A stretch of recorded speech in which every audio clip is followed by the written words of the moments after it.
Hi, everyone. My name is Karina Liu, and I'm on the North America Google Developer Groups and Women Tech Makers program team. Thank you all for joining us here today, and welcome to Elevate with Google Developers. Feel free to introduce yourselves and share where you're tuning in from right in the chat. For those who are unfamiliar with Elevate or just joining for the first time today, we're offering monthly applied skills sessions throughout the year focused on the themes of transitioning to a new career, growing your career, and growing yourself as a professional, touching on communication skills, leadership skills, and much more. You can check out the website for more details on the schedule and upcoming topics. With every session, we hope you can benefit from the content and can incorporate the learnings to help take your careers to the next level. We also want to ensure that we're creating a safe and an inclusive environment for participants, so please follow our community guidelines. And as always, be excellent to one another. If you have any questions or concerns, you can reach out to our team at elevate-team@google.com. At the end of each session, we'll have dedicated time for our speakers to answer all your questions. You can share them directly in the chat, and we'll be able to address them during Q&A. All right, without further ado, I'd love to kick it off with our first speaker today. Let's give a warm welcome to Kate Hertzler, Informational Security and Privacy Program Lead here at Google. She'll be sharing some tips and tricks on discovering and navigating your inner passion. Welcome, Kate.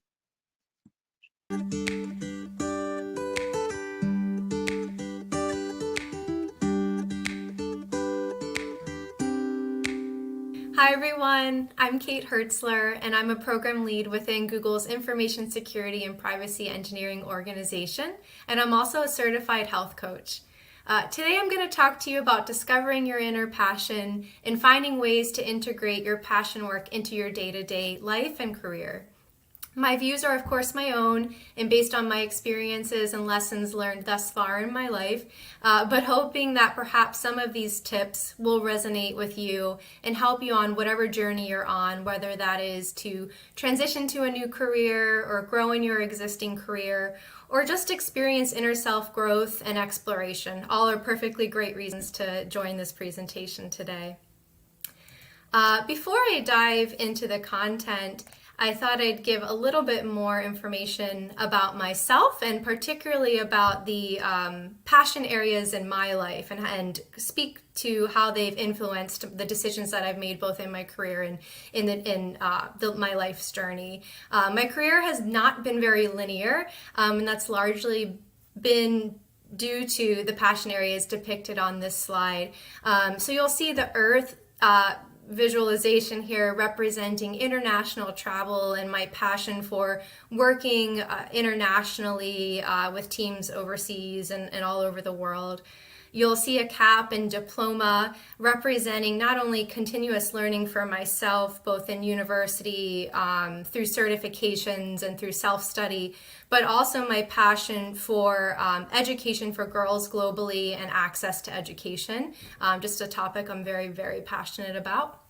Then you'll see a picture of my beautiful sisters representing family and friends and the importance of these relationships in my life and the anchors that they play in all decisions that I make.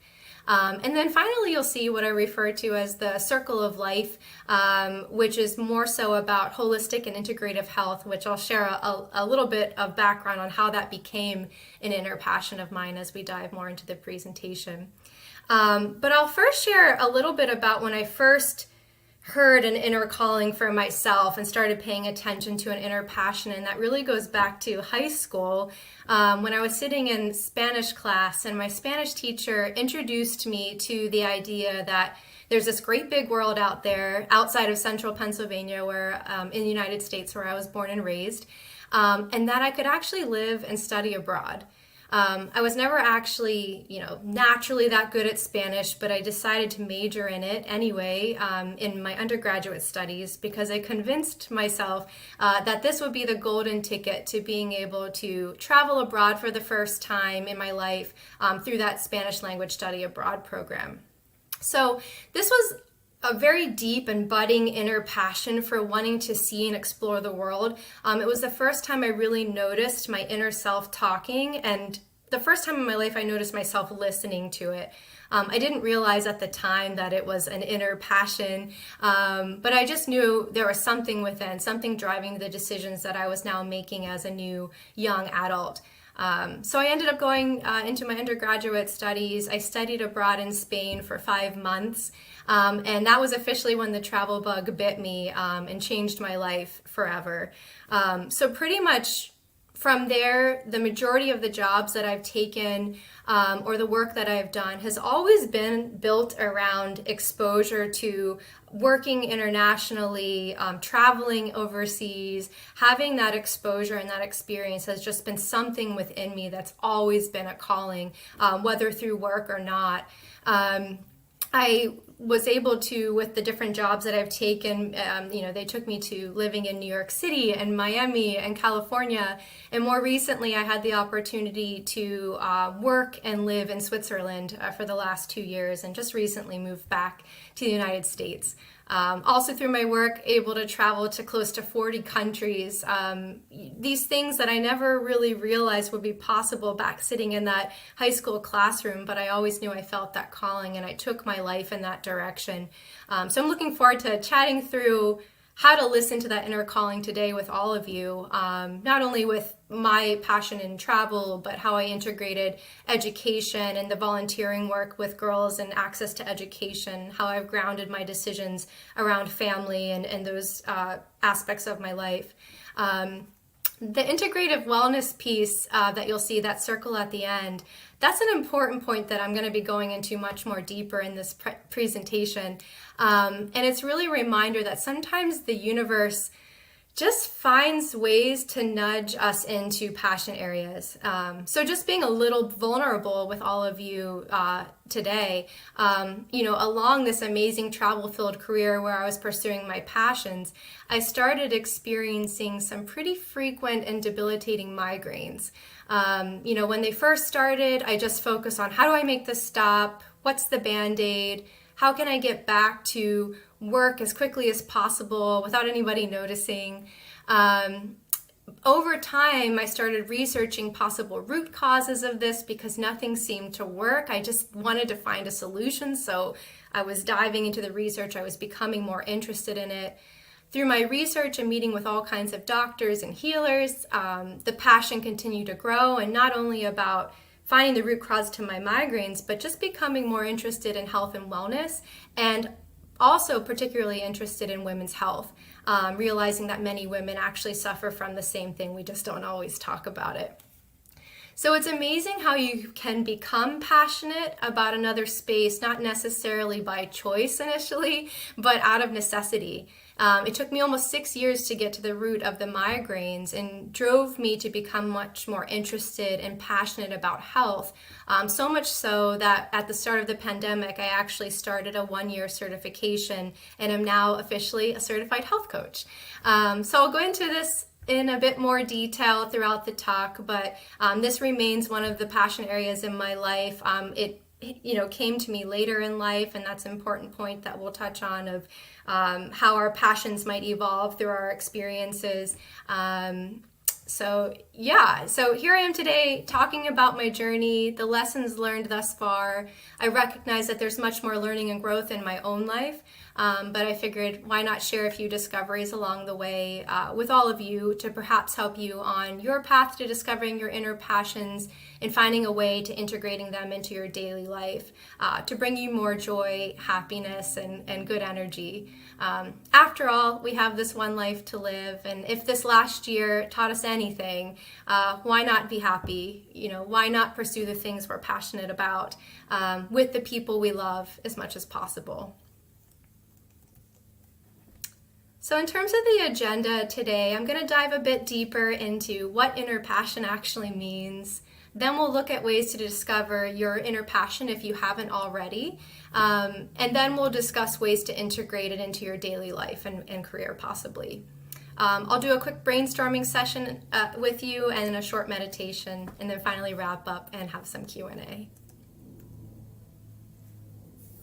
So inner passion, what is it? We keep hearing more and more these days about find your inner passion, discover your life's purpose. what does this all mean? I feel like this can create a lot of pressure for us sometimes of like, what is it that I'm supposed to be doing? Is it there's this one thing that I should know and be centering my life around? And the good news, at least in my opinion, is there isn't one big set in stone life purpose. I believe that our passions and our desires, hopes and dreams, I believe it all evolves as we move through life and encounter different experiences and lessons. I know there are people out there who say, when I was 5 years old, I knew exactly what I wanted to do. I pursued it and I'm doing it today. And I think that's a really wonderful journey, but reality is most of us haven't experienced that. And quite frankly, if we are learning and experiencing different things in our lives, it's the passions are bound to change too, and I think that's healthy. So try not to focus on one big thing. I think we could have, you saw for me there were 4 that I had there, and these things change from time to time as well. But really an inner passion is just the thing that you work on when it doesn't feel like work. When the hours are flying by and you're filled with so much energy and excitement that it's hard to turn it off. You're just kind of like thriving and all this positive excitement is going through your veins. That to me is a passion. That's how I feel about travel. That's how I feel about women's health, my family, education. When I work on those things, I could go for days without even, thinking otherwise. And so I think that's a good thing to think about, is what are those things in your life that brings that out in you. Passion discovery is a journey. As I said, it evolves over time. And as wonderful Oprah Winfrey said, passion is energy. Feel the power that comes from focusing on what excites you. I couldn't agree more on that energy concept. It's a feeling. It's not necessarily something you can think up when it comes to your inner passion. So jumping in, I have 6 tips for discovering your inner passion. Some might make sense to you and apply, others might not. Kind of use this and leverage this how you need to as you're thinking through your own, whether you already have a list of passions that you're working toward or you're in that discovery phase right now. So jumping in, tip number 1 is exploration and self-growth. I touched on this a little bit in the intro, but finding your inner passion starts with self-growth and development. We have to kind of experience different things throughout our lives, put ourselves in different situations that challenges our mind, and through that, passions come up.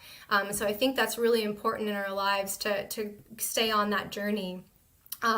New experiences and ways of thinking. For me, travel, it's a passion of mine, but it's also just really important, even if it isn't an inner passion for you. Getting exposed to different ways of life, different cultures, different places. I recognize, full well we're in a time where travel's not very easy or possible. There are virtual options as well to getting exposure to places outside of your home or the bubble that we're in.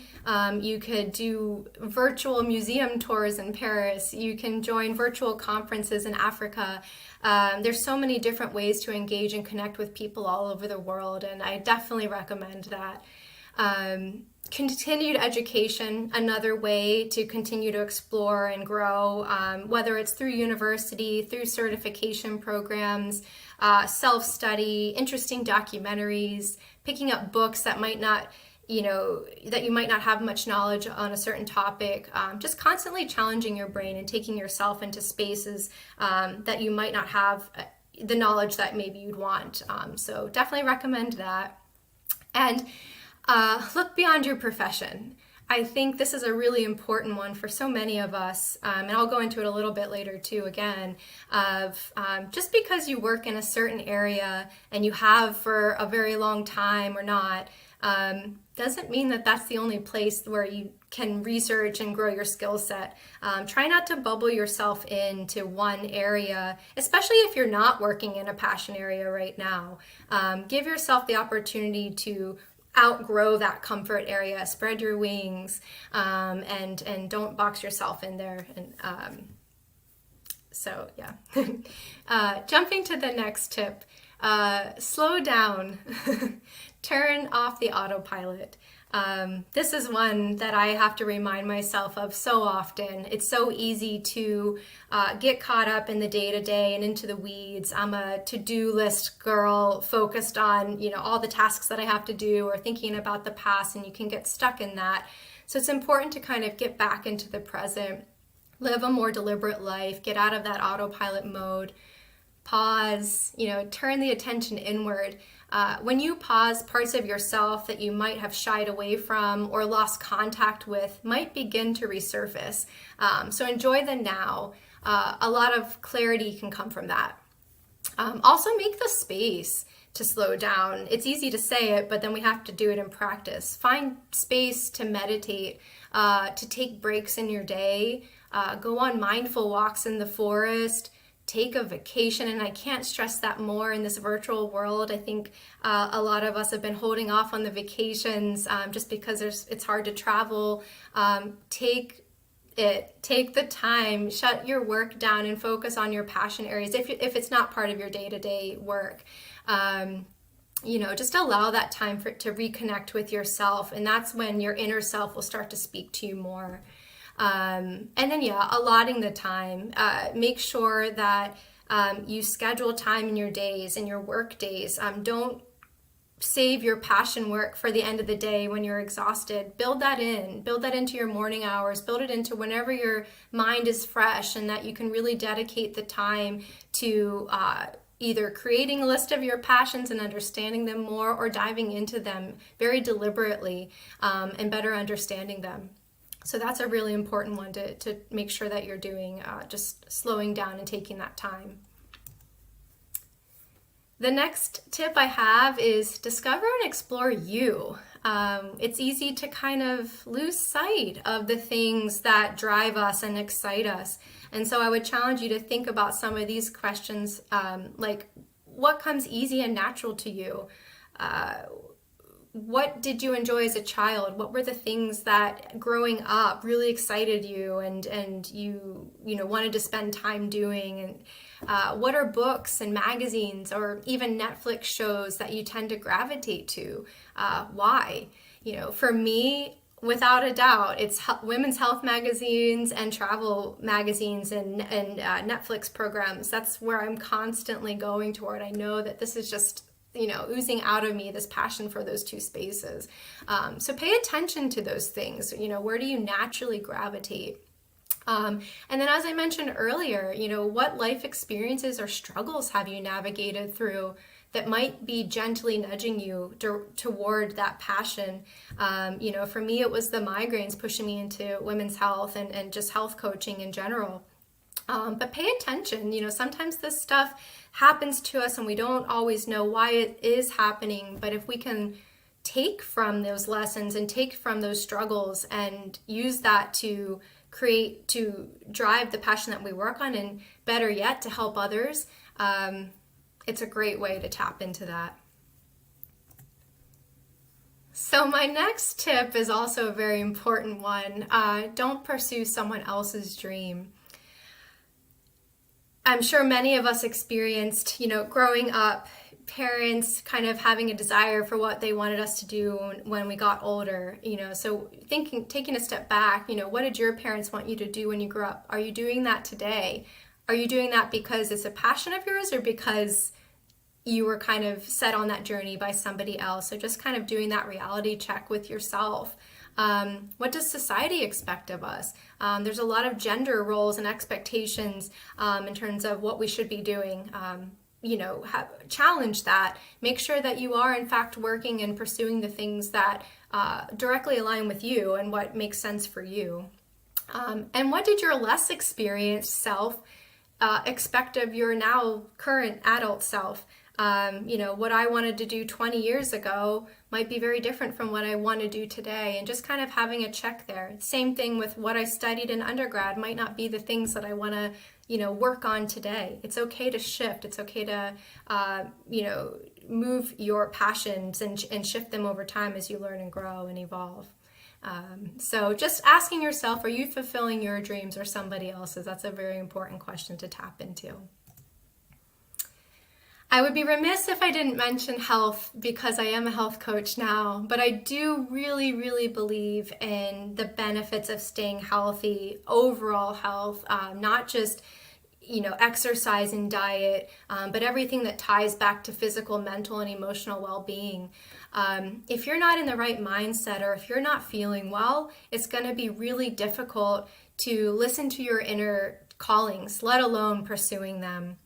It's much more than just what you're eating or how often you're exercising or what kind of exercising you're doing. Those are really important things, but taking a look at the circle of life here up on the screen, what's your home environment like, what are your relationships like, your social life, your spirituality, creativity, whatever areas on that circle that are important to you, how are you doing in those?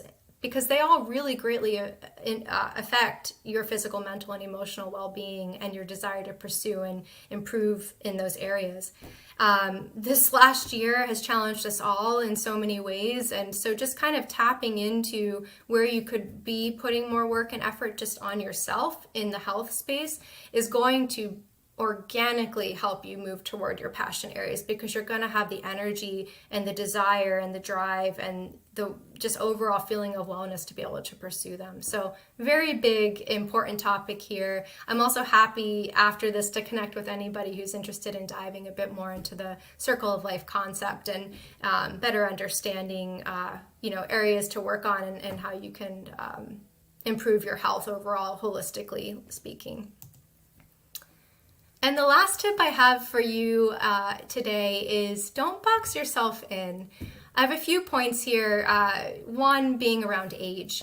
Age is a number. I would recommend don't plan your life with strict timelines and deadlines solely around an age that you set on yourself. So for example, if you said, by 30, I want to be this, or I want to have achieved this, or 40 or 50 or whatever the number is, don't stop pursuing new dreams or passions just because you set these time limits. There's people at 80 publishing books, parents of grown children running for office. You can do whatever you want, whenever you want. So try not to box yourself in there and center your decisions around age solely. Another big one, which I mentioned earlier, is your profession doesn't have to define you or your passions. Just because you studied a specific subject in school and you spent the last 10 to 20 years doing that work in a certain field, that doesn't mean that that's the only lane you should stay in. Explore your passions outside of your day-to-day work. Take risks, challenge your mind and yourself. It's never too late to start a new path or journey. And in this virtual world, there's so many tools available to grow these skills and education. So take advantage if you're not currently working on a passion area today. And don't give up. If you've tried something and it hasn't gone well, or you tried to pursue a passion and it just didn't pan out the way you thought, don't give up. There's plenty, like I've said throughout this presentation, your passions are going to evolve. Don't give up on yourself. Don't give up on finding joy in the work that you do every single day. Just keep trying, keep pursuing it in one way or another, whether it's through your day job or through volunteering or through hobbies, whatever the case, keep pursuing. It's really important not to give up on yourself. So now that we've kind of thought through a little bit of tips for identifying different passion areas in our lives, now I'd like to share just a few tips for how to potentially integrate them either into your day-to-day life or your career. So my first tip would be blend and integrate your passions. I had mentioned this earlier, but make time. Don't allow it to be the thing that maybe you'll get to at the end of the day, because you won't. Schedule time for it. Integrate your passion work into your day-to-day. And again, passions don't have to be strictly work. It could be you're really passionate about playing board games with your friends. If that's the case, just make sure you're making the time. Build that into your life. Find time for these things. It's really important. experiment with passion projects. I think a lot of times it's easy to write down all the lists and say, okay, I want to take a risk and jump right into it. And by all means, we all have different risk tolerance levels. So if it makes sense, go ahead, run after it, pursue it full time, 100%. For me, what's worked really nicely in my life is I've been able to test and experiment passion work in my day-to-day. So whether it be through hobbies or through lots of volunteer work that I've done over the years, or integrating it within my company, finding ways to do passion work within. When I moved to Switzerland, for example, that was when I took a little break from security and privacy because I wanted to pursue some work in the AI for social good space. So it was an amazing experience. It allowed me to try a new space and really challenge my mind on new problems and ways of thinking. It allowed me to live in Switzerland and do work across the Middle East, Africa, and Europe. But in the end, I decided, security is my wheelhouse. I prefer to be in that space, and I eventually came back. But at least I had the opportunity to test it. It took a lot of grit, and it took a lot of, being open to some risk and big change in my life, but it was well worth it. Another way where I've integrated passion into my day-to-day work, I had mentioned earlier that I'm a health coach. While I don't practice health coaching as part of my career, and I mentioned I work in security and privacy, I found ways to bring my health coaching to work. So for example, on my team, I run a weekly team meditation and goal setting session. We run monthly wellness activities. I use the lessons that I've learned through health coaching in mentoring other people, both in and outside of the company. So, I essentially bring the health coach work to work at Google, and that's for me super exciting and empowering, and allows me to kind of feel that sense of energy and excitement in my days. So I would recommend find ways to integrate it into your life if you haven't already. It'll make a big difference. The next tip I would have is network. Ask for help. If there's a passion space, particularly if you're thinking about this for a career, talk to people who work in or who are passionate in the areas that you are. Learn about their skill sets, their backgrounds, their experiences, where they've hit roadblocks. Have these conversations, connect with these people. There's so many tools to be able to do that these days through virtual meetups, LinkedIn, all of these different capabilities. So take advantage of it, connect with people, learn from them, and don't be afraid to ask for opportunities.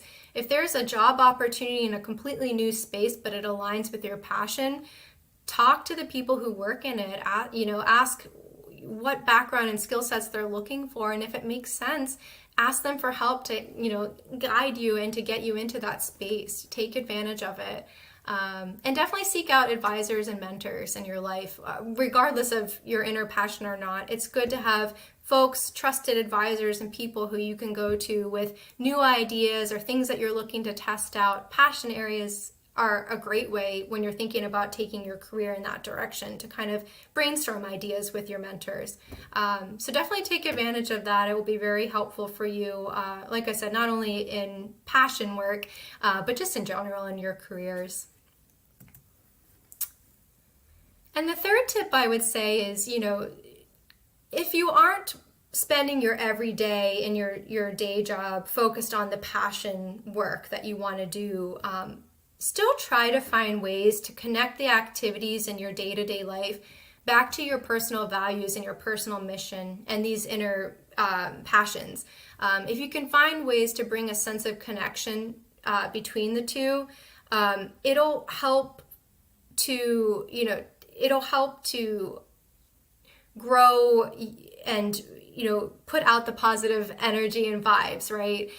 If you're feeling passionate about the work that you're doing, that by nature will open up doors for you organically. I'm a big believer in positive energy will attract positive energy.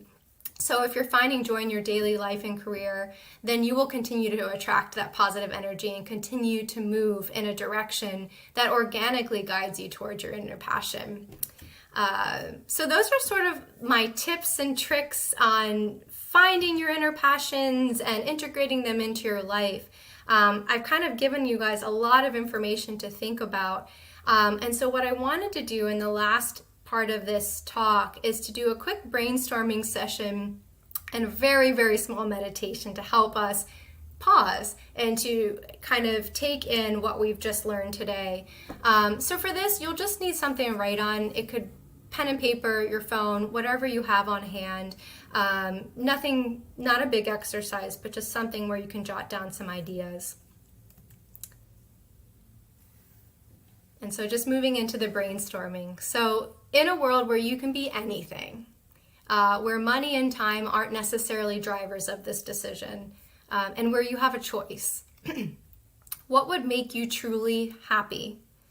What are some of your passions? So just take the next 2 to 3 minutes, create a list of passions, things that bring you joy, happiness, positive energy. Some follow-up questions that you can consider as you're thinking through these are, are these items career opportunities for me? Are they hobbies? Are they ways to intertwine through volunteer work? Is it possible to integrate these passions in your existing job today? Or is there a career altogether where you could focus 100% of your time on these passions? So go ahead and just take 2 minutes just to jot some ideas around down, and then I'll touch back with you for a quick meditation on that. Awesome. So now that we have written down some of our passion areas, I'd like to take you through a really quick meditation exercise just to help us take time to pause, visualize, and reflect on the list of passions that we just created. So go ahead, find a comfy position, put your feet on the ground, both feet on the ground, hands in your lap. If you feel comfortable, now would be a good time to close your eyes. And then let's take 3 grounding breaths together. So go ahead and take an inhale in and exhale out. Take 1 deep breath in and another deep breath out. And just 1 more inhale and 1 exhale. From the list of passions you just created, select one in your mind. Now imagine your life where this passion or dream has come to fruition, and you are actively spending every day pursuing this work. What are you doing?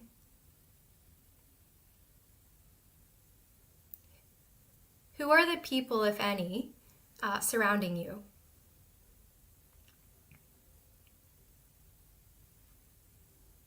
What does your environment look like?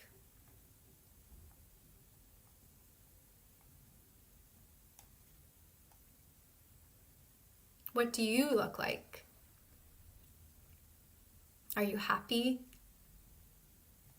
Do you look healthy? How are you feeling?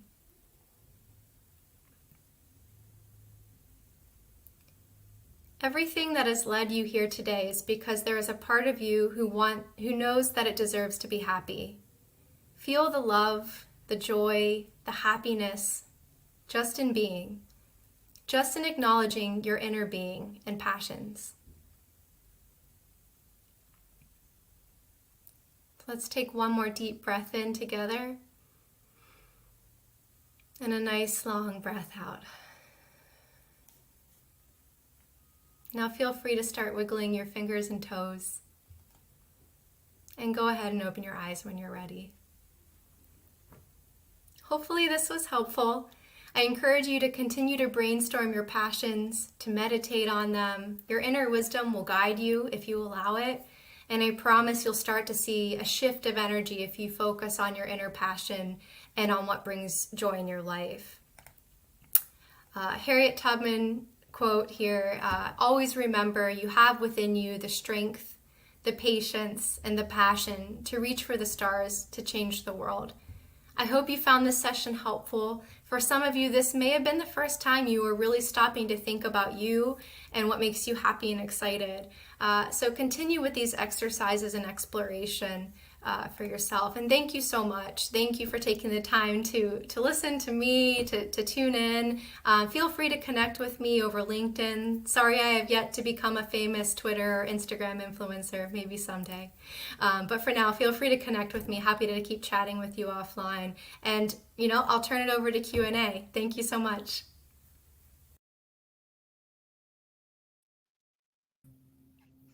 Thank you so much, Kate. I really like that meditation exercise. I think it's super important. And even myself too, sometimes like we don't really take that time to slow down and dedicate that time to really focus on what brings you passion, purpose, and fulfillment in your life. So thank you for that. Yeah, no problem. All right, let's start off with some of the questions in the chat that we have here. Lots of great questions. First one is from Natalia. How do you identify mentors to help you discover your inner passion? It's a good question. I don't know that you can identify a mentor to help you identify your inner passion. I think, the inner passion for you is inside of you. And I think that was a lot of what I was trying to get at is you've got to feel it. It's something that you're going to feel within if you take the time to pause, if you take the time to listen to yourself, listen to you as that mentor. You can mentor yourself and get yourself there. Now, once you do identify potential areas where you want to grow the passion space or potentially jump into work, that is where you can tap into mentors to help guide you and to bounce ideas off. So if there's a certain area where you're looking to expand some skills or grow or to test out, find people who work in that space. It could be, through LinkedIn, just doing a quick keyword search. It could just be, if you're passionate about the health space or, physical fitness or whatever. It could be people you talk to at the gym, people in your daily life, but try to identify those folks as your mentors to learn and grow. But it all starts with you. It all starts with taking the time and navigating that for yourself, listening to yourself. Thanks, Kate. Thanks for the question, Natalia. Yeah. All right, we have another one from her. How do you prioritize yourself despite a busy work schedule? Good question, Natalia. Thanks for asking it. This is hard, right? And we're in this world right now where it's hard to separate work and life and family and all the things that are going on. But I touched on it earlier. For me, I am an early person. That's where my brain works the best. And so before work starts, that's usually, or before my day, and all the tasks and chores and the things that I have to do start, that's where I try to slot time for myself to work on my passions and to, whether that is just making sure I get a good workout in, staying healthy, eating right, all those things that I want to do, but also diving into the volunteer work that I'm doing or just other areas. So it's hard. We say it a lot, there's not a lot, enough minutes in the day to kind of do all the things. But if you don't slot the time and if you don't schedule in the time for your passion work, you won't get to it. And so just being very mindful about that. I'm a calendar person. I live by my calendar. If you're not that way, that's okay too. But find a way to schedule for yourself and build it in, understanding that we all have different demands and different levels of busy in our days. But even if it's just 5 minutes, if that's all you can give to it in that day, make that 5 minutes, prioritize yourself. It's really important. Yeah, I can totally relate as well. Not being able to manage your schedule, like basically find what works for you. Everyone has their own personal and work schedules too. So yeah, like you said, whether it's 5 minutes or half an hour, whatever works, or even just start off with just increments of 1 to 3 minutes if you need just some meditation time, just to kind of breathe and slowly meditate too. I think that can help you focus for the rest of your day, whether it's in the morning or even at the end of the day. Exactly. It looks like Kubra's even saying there, she puts piano lessons, meditation, and exercise on the calendar. So do I. I mean, not those same things, but I everything's in my calendar. That's how I run my days. But. Yeah. If it's not on your calendar, well, specific for us, it won't happen. All right. We have Danny's next question is, what are ways that you could suggest for mental health improvement? Last year was really rough. What are ways that you can suggest to address so that I can focus on my goals? Goodness, that's a great question. And yes, this last year has been so challenging for so many people in so many different ways, you know, myself included. I think it's important in your days, first of all, to find time to take breaks. I don't know about, everybody here on the call, but at least for me, it's very easy to go back to back meetings, constantly being kind of taking different work things and just life demands and all the things. Try to find time in the day where you can just step back, take a break, breathe, even just a short meditation. What I just ran earlier, that was 2 minutes where you just took a moment, breathing, kind of acknowledging where you are, getting yourself in the present. I'm a big believer in meditation, but even if meditation doesn't work for you, just, getting outside for a quick walk, anything like that will go a really long way to just help sort of rebalance and recalibrate. In terms of mental health too, it's mental health month right now, and just acknowledging, there's a lot of people, we're acknowledging that you're not alone. There's a lot of people who are also struggling, and tapping into that and tapping into folks and talking about it to people who you feel comfortable, whether that's family, friends, a trusted colleague, a therapist.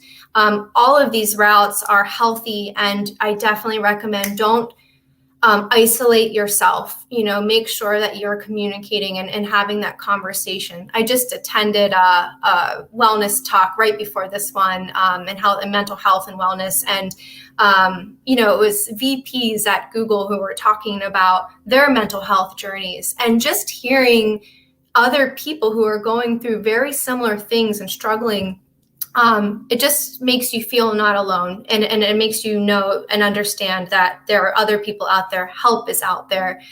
So definitely take advantage of all the different people that you can talk to and the resources that are out there. There's so many things out there to help you through these times. And like I said, just prioritize yourself. Prioritize your health, your wellness. That is the most important thing. Work, all the other stuff has to come second. You have to put yourself first in order to be effective in all the other parts of your life. Yeah, 100%. I can't agree more. Health is wealth, right? Yeah, exactly. Next, we have Perry's question. Could you provide suggestions on how to explore passion work while providing intensive care for relatives or family? I kind of, I was getting into it a little bit there, but, we have, it's, first of all, I want to acknowledge that caring for family and intensive care, and it's hard, and it's a hard place to be in when you've got all the other demands. Life doesn't stop, even though you have these things. And it goes back to making sure that not only opening up time for exploring inner passion work, but making sure that you're taking care of yourself. It's so easy to give of ourselves and to always focus on taking care of everybody else around us. But if you're not taking care of yourself first, you're not going to be able to care for others in the way that you probably want to. So making sure, again, you're taking time for yourself, taking care of yourself mentally, physically, emotionally, in order to care for others. But then by doing that, I had mentioned through the talk that these inner passions start to speak to you when you create that space, and when you're taking care of yourself, and when you get yourself out of that just constant running in kind of the running in circle all day long with all the demands.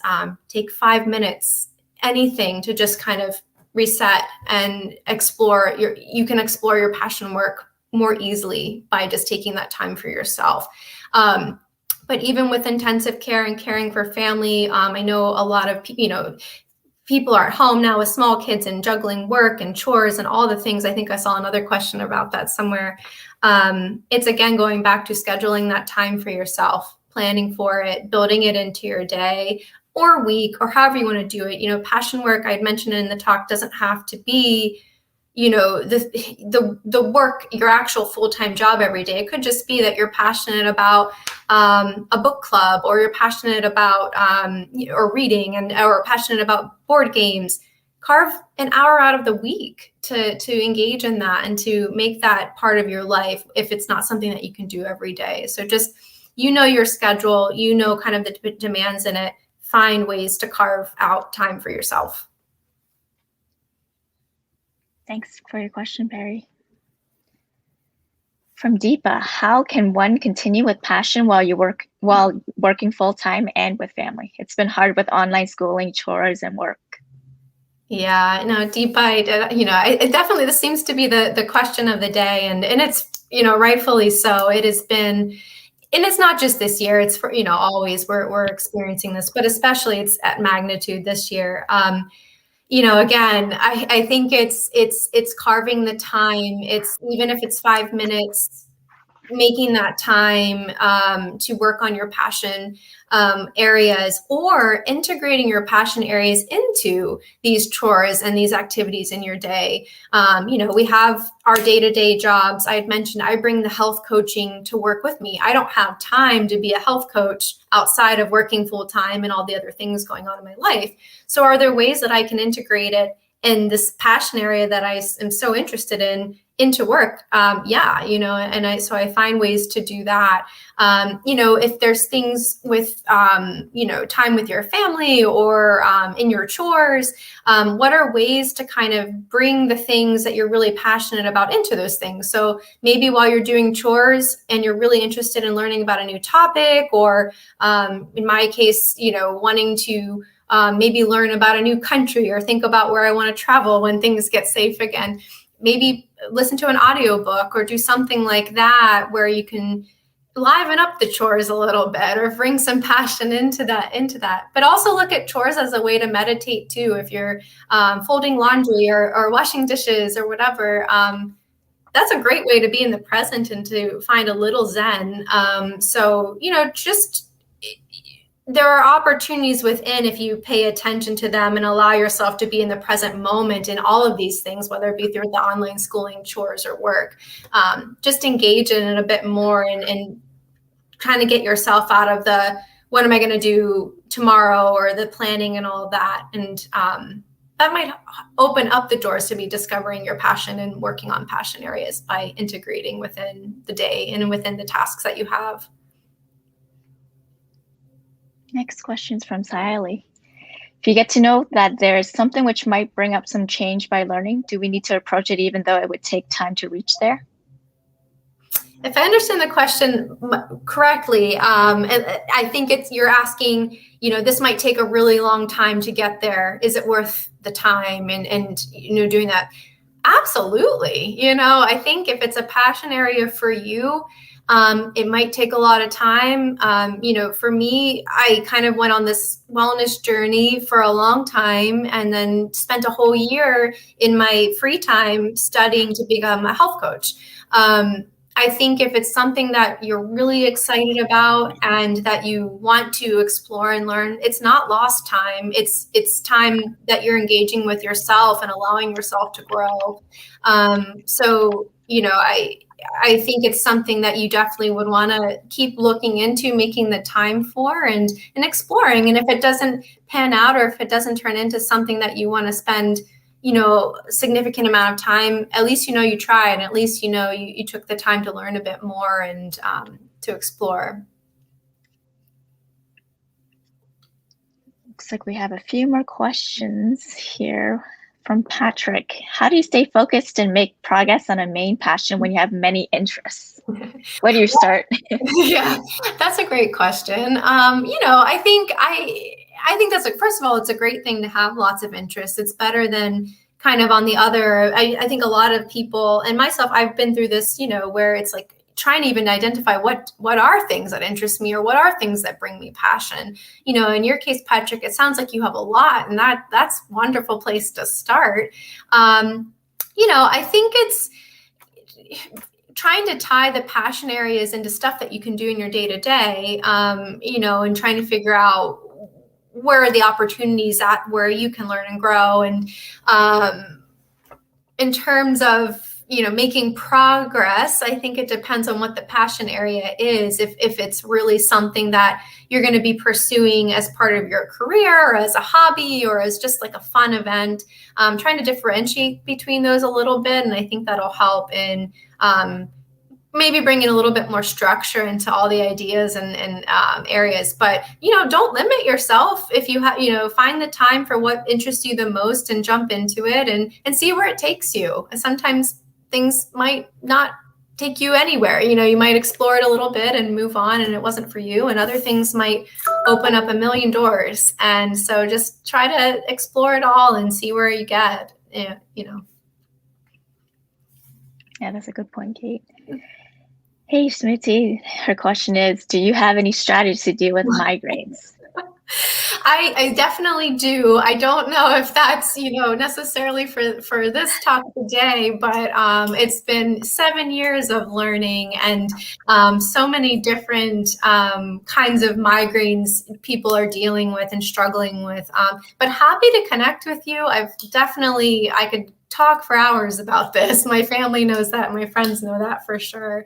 But definitely happy to connect with you afterwards and share my experience and what I've learned along the way. Yeah, I mean, for me, I still also have a lot of migraines, but especially when looking in front of a screen for long periods of time, I found that blue light glasses seems to help to work wonders, and even like knowing your posture, especially if you're hunched over a laptop for long periods of time. I don't know if that's, yeah. It can be triggered by that. And it's also, it goes back to health, stress can trigger these things, our diets, just hormonal challenges and changes. So there's a lot of things that can trigger a migraine, and so many people struggle from them. And I don't think I realized that years ago until I started talking about it a bit more. But there are lots of ways to look at that and to try to get to the root cause of what causes your migraines. And that does take a little self-discovery. For sure. All right. Meeman, sorry if I'm mispronouncing your name, but his question is, my uncle is my valuable mentor. Sometimes his mentorship makes me motivating, and sometimes it's frustrating and annoying. How to overcome those negative thoughts? Well, the good news is that, first of all, it's great that your uncle is a valuable mentor. It's great to have a mentor in your life. And sometimes they tell us things that we don't want to hear, and sometimes they tell us things that we want to hear. And I think that's, part of mentorship of, trying to take from it what is useful and move forward.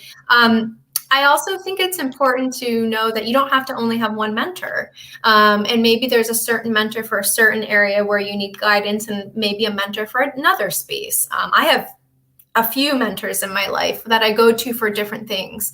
So it might be worth, if he's your only mentor, even though he's a very valuable one, it might be worth chatting with other people too, and maybe trying to tap into somebody else's perspective as well and bouncing some ideas. In terms of overcoming negative thoughts, that is, we all get ourselves into that situation where it's easy to overanalyze or, kind of get stuck in this negative thinking about who we are and ourselves. But just, it's kind of checking in with the present again, reminding yourself that you're amazing. My goodness, we are all battling so much and working through so much change, and just remind yourself of all that you've overcome, all the amazing things that you've done in your life, and then just propel forward and just take from the mentorship and the guidance that you received what's useful to you, and let the other stuff behind. It's just one person's perspective. You and what you think of yourself is the most important thing, and the decisions that you make for your life, that's the main thing that matters. But tap into other people's thoughts and perspectives and see where you get to from there. Yeah, and Cuba also mentioned in the chat, diversifying your mentors too, because not everyone is a great mentor, and just you can pick and choose what works for you. You can listen to other opinions and advice that they're sharing. Yeah, like, you don't have to choose to do it all, right? Right, and also what might have worked for you as a mentor at one point in your life might be very different at a different point in your life. As I mentioned, like, we shift and grow throughout our lives, and the type of mentorship we need might shift too. So yeah, diversifying your mentorship, tapping into different folks and different resources that make the most sense for you as you grow in your life and in your career.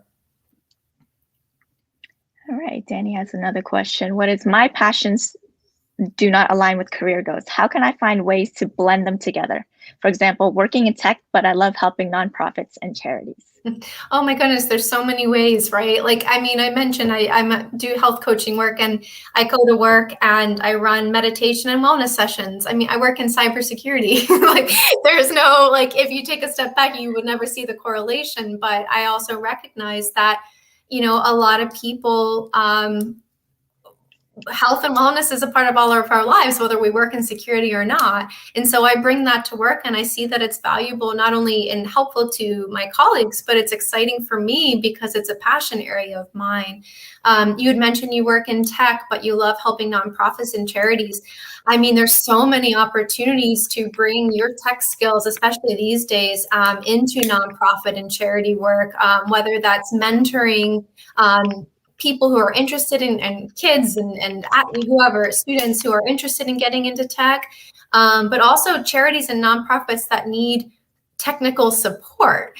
And so if you want to bring your, kind of blend the two, there's so many opportunities to bring the tech into the nonprofit and charity work. But whether it's tech or charities or health and wellness and security and privacy, it's really just how do you find ways to blend these things. There are ways, and even I keep bringing up the example, if you're just really passionate about playing game boards or games, and you can organize something at work where you just come together as a team once a week. We were doing it when I lived in Switzerland, where we did this virtual game day, once a week. And so just trying to find ways of, hey, I'm spending the bulk of my life and these 8 hours or more a day at work. How do I bring some of these other things into that and find that way to integrate and blend?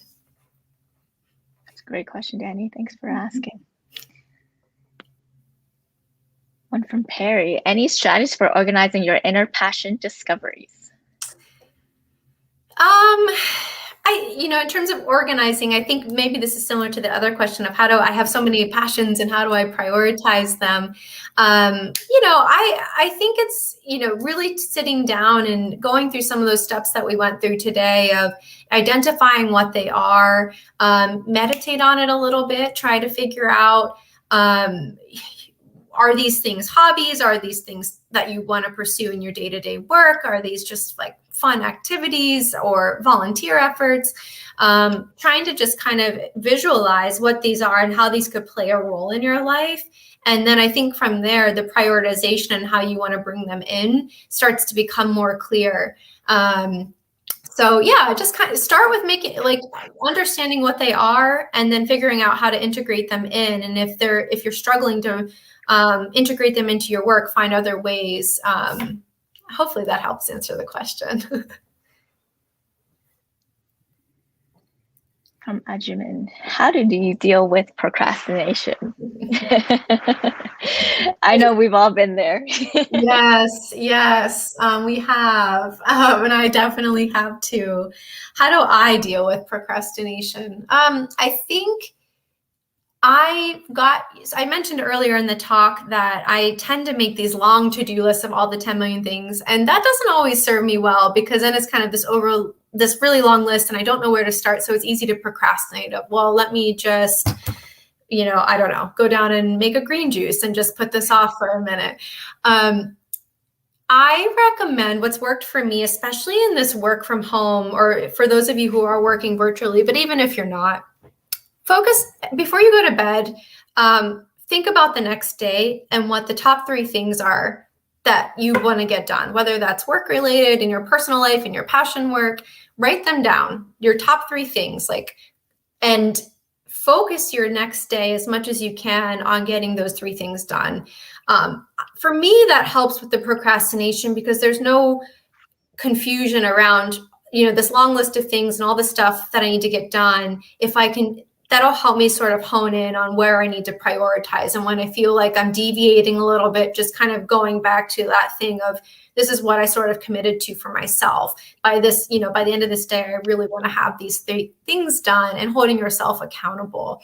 That helps for me a lot of the time. I do think that procrastination sometimes comes with just feeling a little bit tired or feeling a little bit unwell too. And I think that these taking the breaks in the day, finding time to get some fresh air, to meditate, taking a little break can sometimes allow you to propel forward and to have the motivation and the energy to get the tasks done that you want. So, if your body's telling you to just, you can't get to this one thing right now, or maybe a writer's block or whatever the case, walk away, take a lap, make the green juice, maybe whatever you need to do.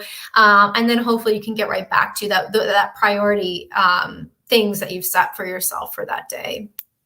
Yeah, for me, I think also waking up in the beginning of the week and really honing down on what your top 3 goals are, even for the day, or even top 3 to 5 for the week. Yeah. And that kind of helps you focus, because like you said, if you have a long list of things to do, you don't know where to start. And so you end up just procrastinating because you're like, I don't know where to start. And there seems to be so much to do, right? So if you really focus on like top 3 things that you want to accomplish for the day, that kind of helps you to kind of focus on those items. Yeah, and be realistic with yourself too. Like, sometimes there's this massive project that needs to be done. And sometimes that can be really overwhelming when you look at it. So it's easy to procrastinate. Break the big project down into smaller tasks and then prioritize one of those tasks, and then you'll get it done, right? As opposed to continuously pushing it off the whole week because you don't even know where to start. So sometimes that helps to break things up into little pieces. And then it's kind of like, it's a cool thing because you prioritize it, you get it done. It's fun to kind of check it off too, at least for me anyway. All right, I think we've reached the 1 hour point here in the session. So I think we're going to wrap up. Kate, thank you so much for joining us today and taking the time to answer everyone's questions. We hope everyone found it super helpful, and the tips and the guidance that she provided on helping you to really focus and challenge yourself and really think about what steps that you can take to get closer to discovering what your passion really is. And if you already know, what steps can you take to move that forward? And with that, now up next, I'd like to hand it over to our next speaker, Winnie Cheung, sourcing specialist at Google. She'll be covering how to write a detailed and attractive resume and cover letter. So let's all welcome Winnie. Thanks, Kate. Thank you.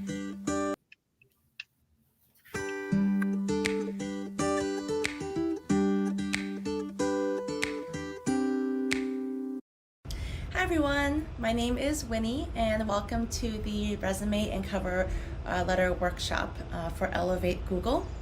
I am here to teach you how to organize your resume as well as highlight the best parts of you. I do want to point out that this is not on behalf of Google. I'm speaking on behalf of my own experience and my own recommendations, but I do work at Google and I am excited to see your resume. So let's get started. Before we jump into things, just a little bit about me. Again, my name is Winnie Cheung. I am a first-generation American Chinese living in the Pacific Northwest. I have a bachelor's degree in psychology that I got from the University of Washington. And I have 6 years of experience in recruiting, both in agency recruiting as well as corporate recruiting. I've been at Google for almost 2 years. My Googleversary is this August, and I am very excited and I'm very proud to work at this company. I currently work on our technical sourcing team, looking for profiles like program managers, engineering managers, as well as developers.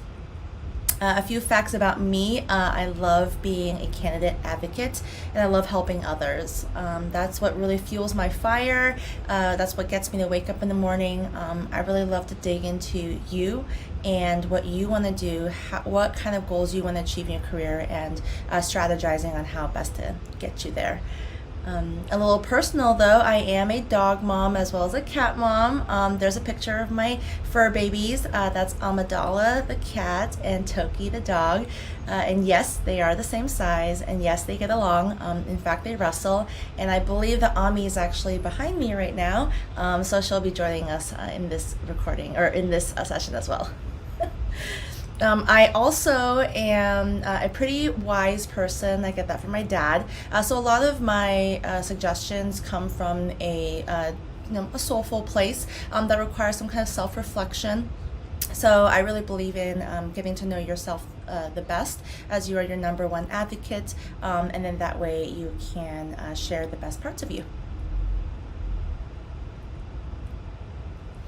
So what are we doing today? We're going to cover what to do for preparation. We're going to think about who your audience is. We're going to learn about how to write a summary about yourself, and then we'll learn about the aesthetics and the organization of your resume, and then we'll cover what a cover letter is as well. So let's do this.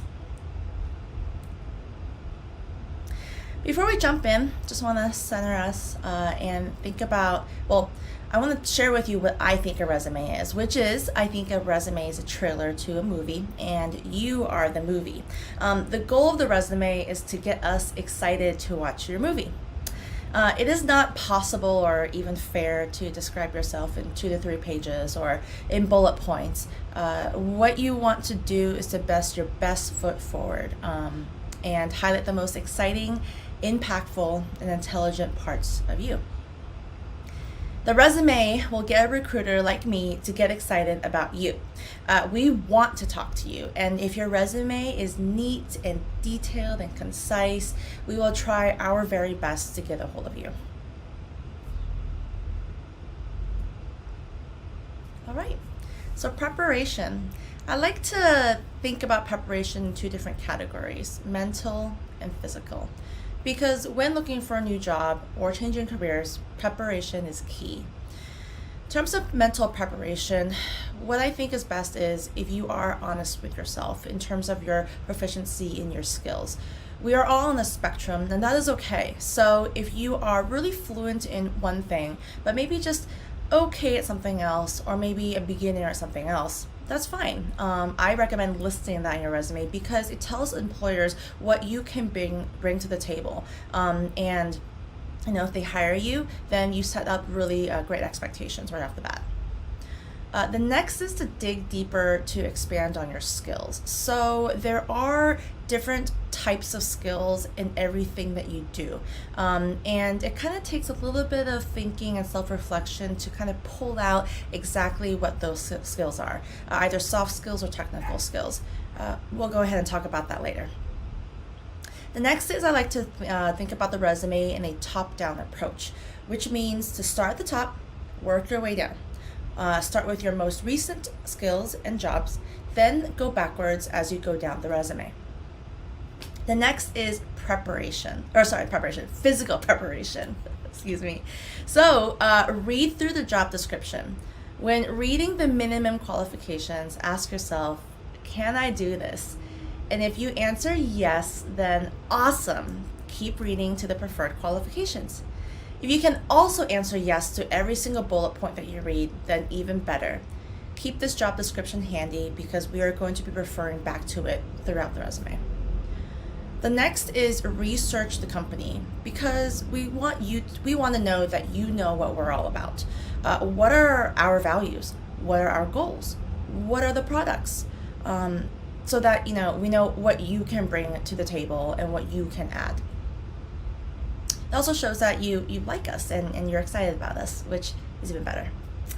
The next is to have a copy of your latest resume so that we have something to build off of. But if you don't, that's okay. There's lots of examples online that you can use. Also, today's workshop is going to cover what the basic outline will look like, so feel free to just copy and paste and just build your resume that way. And lastly is having a clean workstation, because I think that a clean space equals a clean mind, and that's when the best ideas fruit up. So let's jump into the next part.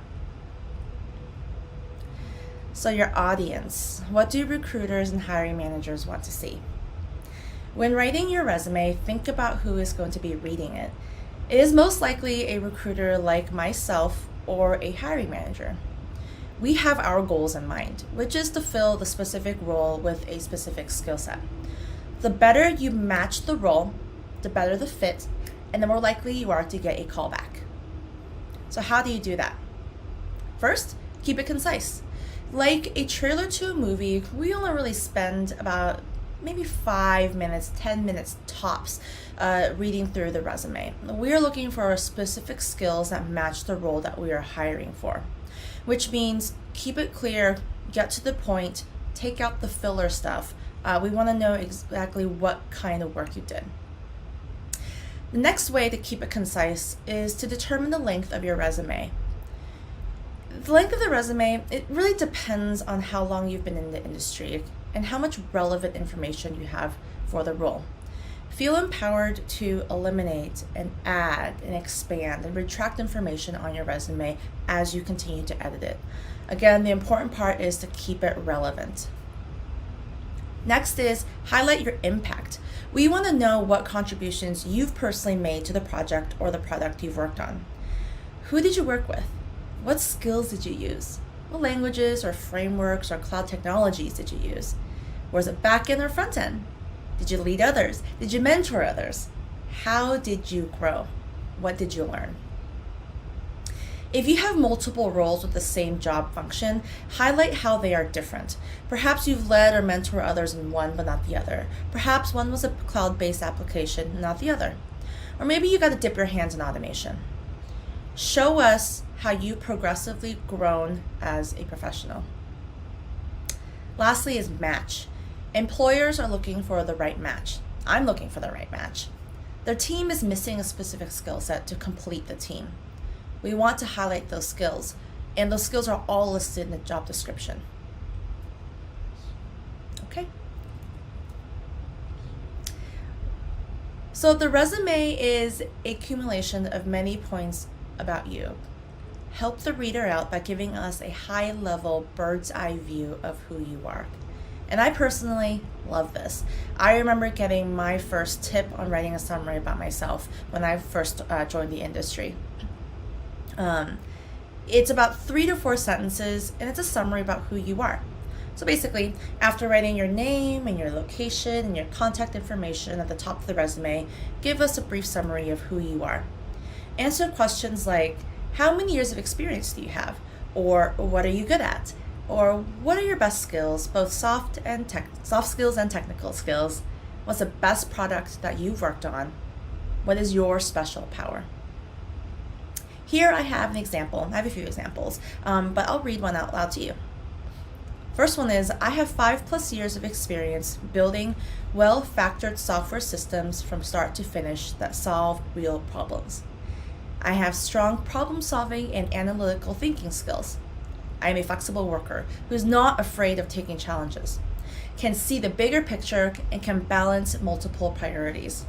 I am a pragmatic developer, an excellent communicator, and a resourceful problem solver. All right, now let's jump into the aesthetics, which is now a popular term for what it looks like. So what to highlight and how to organize your resume. After your summary, it's time to list your skills. And I recommend starting with your soft skills. Soft skills are just as important as your technical skills because soft skills highlight who you are as an individual. You'll be using adjectives to describe your work and how you work, what your culture add is, and what your key strengths are. To be honest, this may be hard to pick out because I don't really know who I am sometimes, right? So let's use this as an example and maybe it can get your brain juices flowing. Let's say that you worked in a group project to build a mobile app for a local company. That's simple. So let's try picking out some soft skills. 1, by working in a group project, you are collaborative.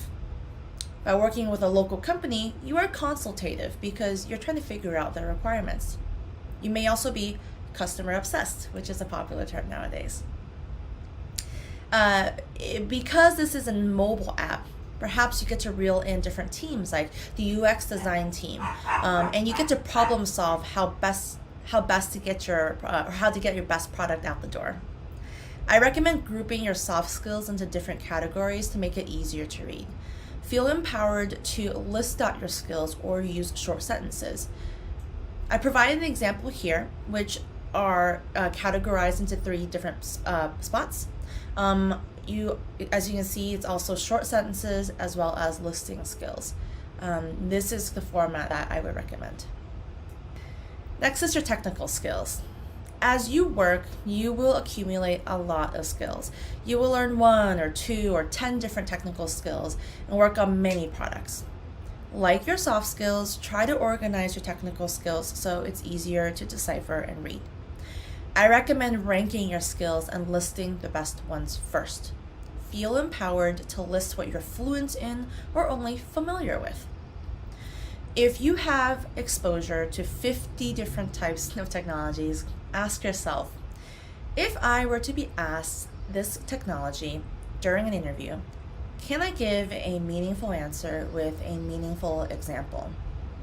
If the answer is no, then it does not belong in your resume. Take it out. Spend time focusing on what you do know so that you can talk about it well during your interview. So in this example here, I've separated the technical skills into different categories.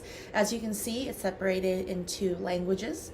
I've also noted where I'm fluent in specific languages and where I'm familiar with specific languages.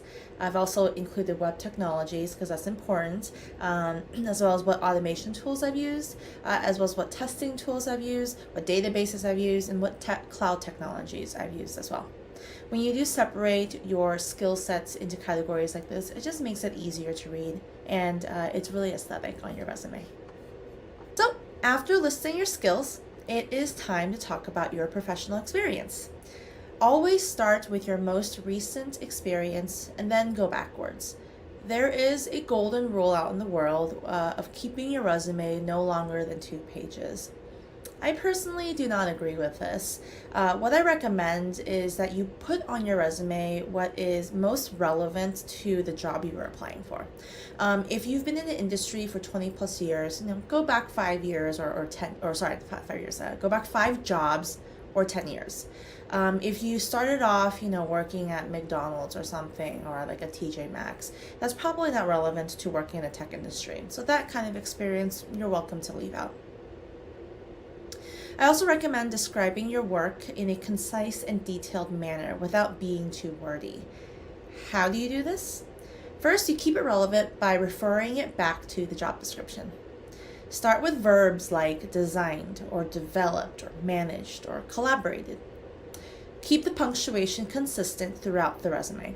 Capitalize where necessary, and then put periods at the ends of your sentences, or if you don't, make sure none of the sentences on your resume have periods.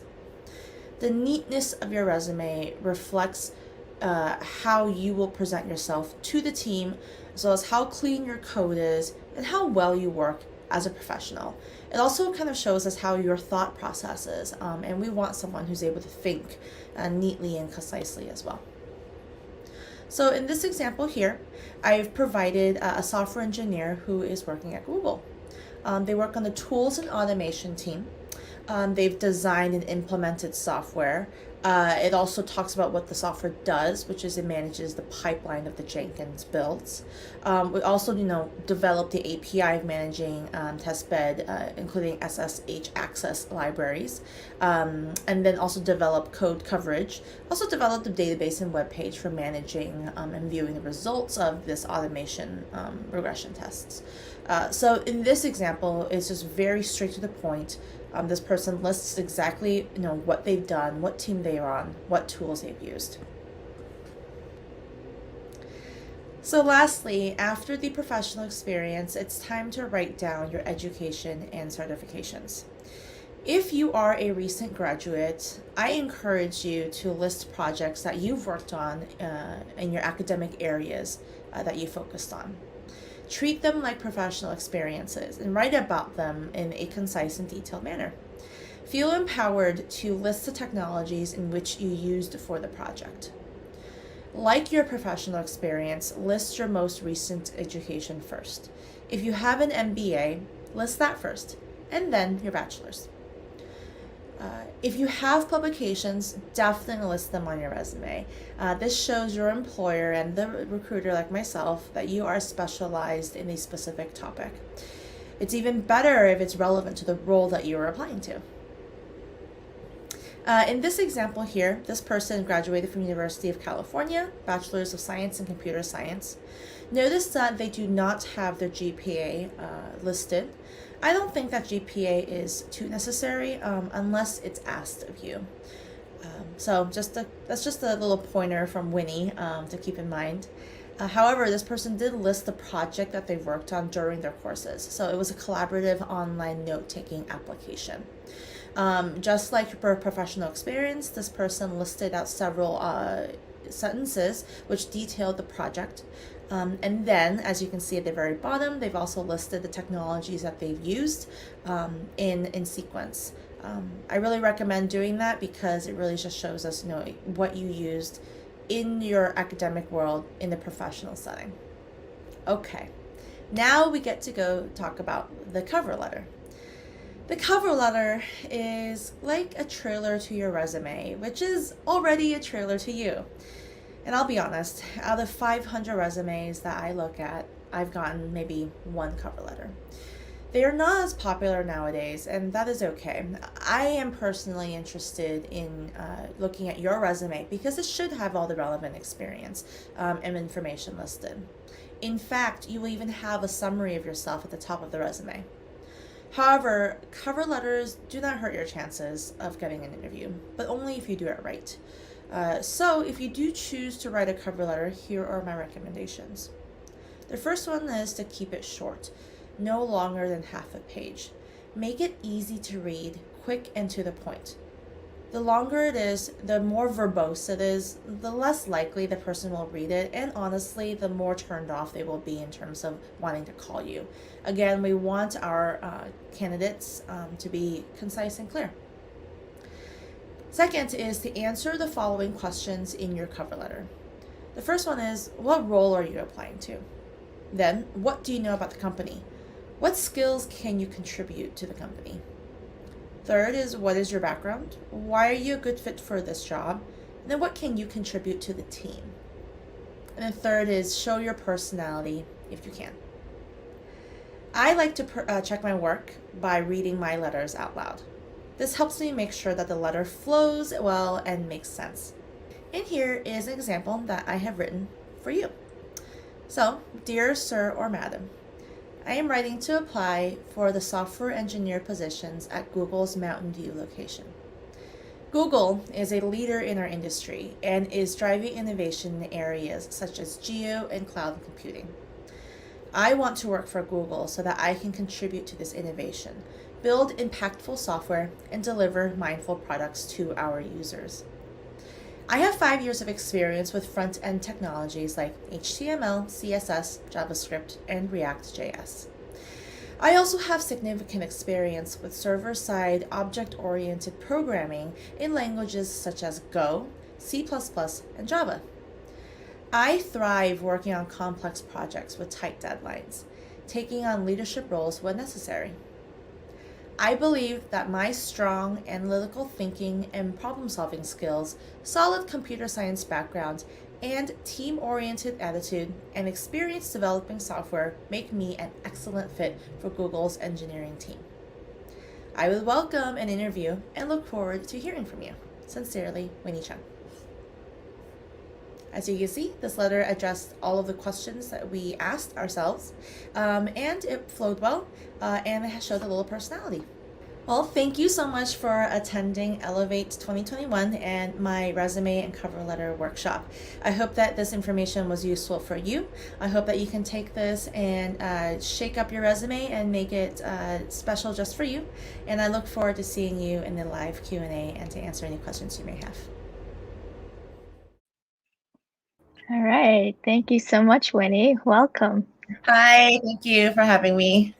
All right. We're just going to jump right into the questions. We have quite a few right now. Let's start off with the first one. Awesome. From Nadia. We have several tools to store our CVs, Word, LaTeX, Google Doc, LinkedIn. Sometimes it's hard to keep them all up to date. Do you have some suggestions? Yeah, so that's a really good question. I would recommend just simple copy and paste, to be honest. Most employers look for either the PDF file or the document file. So those two will work very well. I know that you can copy and paste into both of them. But in terms of LinkedIn, I like to think of LinkedIn as a resume light. So it's important to keep a couple things the same between resume resume and LinkedIn. One is make sure your dates are the same, the start date and the end date of your employment.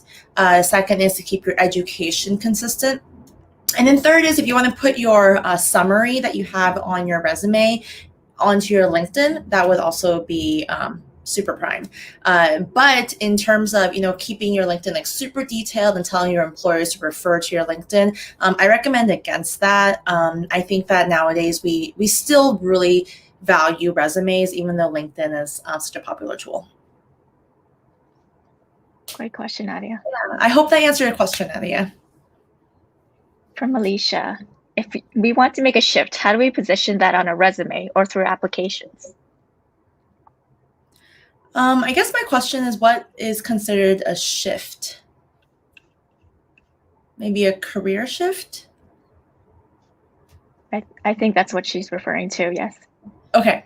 I've seen this happen multiple times in my career. I've seen someone, for example, one person was an architect who wanted to become a software engineer. And so what this person did was highlight their previous experience as an architect. But at the top of the resume, especially on the first page, they highlighted all the skills that they could bring to the table as a software developer.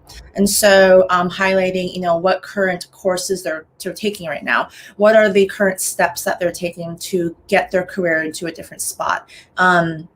In their summary, they also put, previous architect aspiring for a career change to be a software developer. And then they listed why they wanted to be a software developer. I think that, like what Kate was talking about in her session, it's about finding your inner passion and then expressing that as well. I would just say be honest about your situation on your resume, and, go put that fishing line out there. Someone is going to catch it. They're going to read it. They're going to love it. So I hope that answered your question as well. Thanks for your question, Alicia. Next, we have from Perry. If I add a summary, it will make my resume 2 pages instead of 1. Are there any tips on what to prune to accommodate the summary? Yeah, Perry, that's a really good question. And I would just say that, why prune? Have you only worked, for 1 year in your career? I think that if you have relevant experience in your background that pertains to the role you're trying to go towards, keep it, go to 2 pages, go to 3 pages.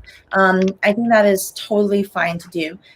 If you are really interested in keeping your resume to just 1 page, then I would recommend adjusting the margins, even maybe putting your contact information in the header, maybe shortening some spaces.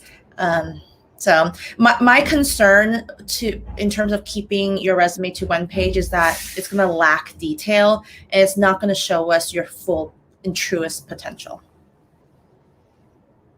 And I also like to highlight that, with the session, these are these golden nuggets that Winnie is sharing with us.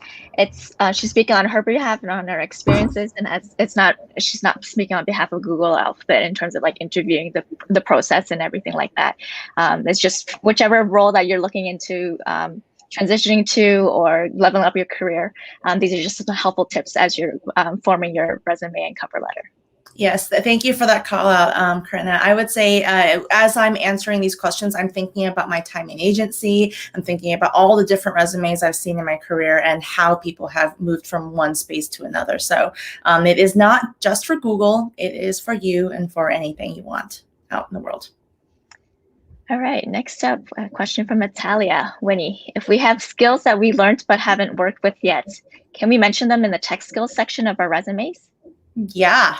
Totally. So so there are situations where, hiring managers will see that you've completed, a course in Java, like a boot camp course or something, but you haven't actually done it in real life. But having that foundation and knowledge is very important in terms of maybe molding you into the team or the tools that they are currently using on the team. So if you've learned it but haven't worked with it, I would say slap it on your resume, but just write it out that, no professional experience yet, or just educational only or something like that. Great tips. Thanks, Winnie. Yeah. We have another question.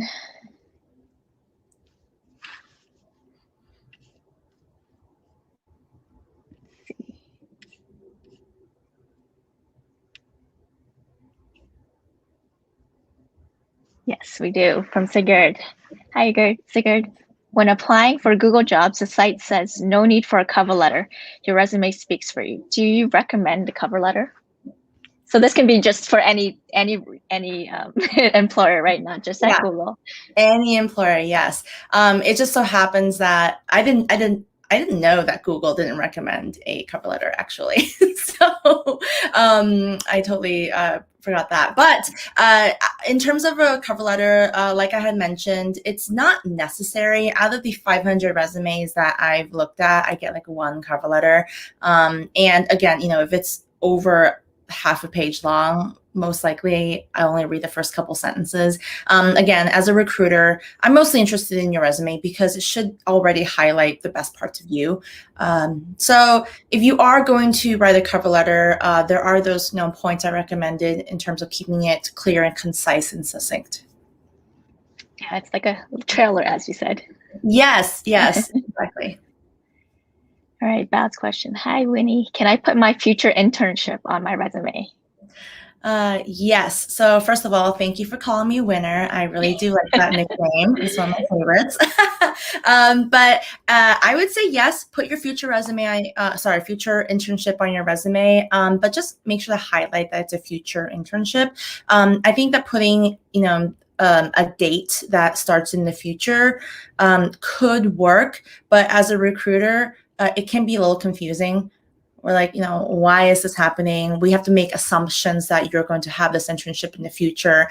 So rather than, leaving so many questions in the air, just go ahead and label it future internship, post-graduation, and then whatever the company is. Hope that answers your question, Bao. Yeah. Another question from Sayali. Hello, Winnie. How do we mention a break in career or your job on a resume? Or I guess if you're looking to pivot as well. Yeah, okay. I love this question because I see this a lot. People take sabbaticals, or they take breaks to take care of family, or they take maternity leave, or take a break to raise their children and focus on their family. If that is the case, just put on your resume like that. Just say it like it is. Sabbatical from 2020 to 2021. You don't need to explain yourself. You don't need to say why it is that you've left, unless you want to. I would say addressing the gaps in your resume is important, simply because it just shows us that you've been doing something, even if it is just taking a break. And plus, I really believe that taking a break is important. So yeah, if you are looking to change careers on your resume, feel free to also add a break into your resume as well, and just kind of highlight, this is where my previous career ends. This is where my new career begins. Yeah, I think it's okay to be transparent, right? Yes, there you go. Be honest and transparent. And I'll be honest with you, I've worked with candidates where they've taken like 4+ year breaks, but because for a variety of reasons. But during the break, they have, kept up with their education, or continue to do volunteer work, or done whatever they do to keep their skills up to date. If they list that on the resume alongside the break, it just shows us that you're still really interested and really capable in your area of expertise. All right, coming from Natalia again. Cover letters are usually optional in most hiring processes. Do you think they can help us to stand out? A great question. That's a really good question. I think that, okay, so personally, I think that they do not help you stand out. because again, the resume is what's most important. And also when it comes to the decision to call you or not, it usually comes from reading the resume. However, I do appreciate the effort that people put into writing a cover letter. But again, as long as it makes sense and is relevant and is not too verbose. So I would say just tread carefully. Imagine, do you recommend video resumes? I see many people are doing that nowadays. Very creative. Yeah, well, it depends on the job that you're applying to. If you're applying to a creative job, then yeah, do the video resume. Make that website resume for yourself. But if you're applying for a job that isn't really creative, or may, for example, as a recruiter, I might make a video resume, but if I worked in like UX design, I definitely would make a video resume. I think it's kind of fun to stand out. However, if you do make a video resume, make sure you have a paper one ready. Make sure you have a document or a PDF ready to send alongside it. Thanks, Ajman. All right, from Perry, how would you highlight skills for a generalist? Or should I strive to customize a resume for their specific tools, hardware, or software? That's a really good question, Perry. And I think there are a couple of ways to go about this. One is you could have one resume that kind of highlights you as a generalist in general, right? Just all your skills are out there. But because the jobs you apply to are looking for a specific skill set for a specific need, I do recommend customizing the resume to that specific job you're applying to. Yes to customization, but also, yes, have a foundation, like a foundational resume that you continue to refer back to and make changes throughout, your career. Thanks, Barry. Yeah, very good question. Let's see, we have a few more.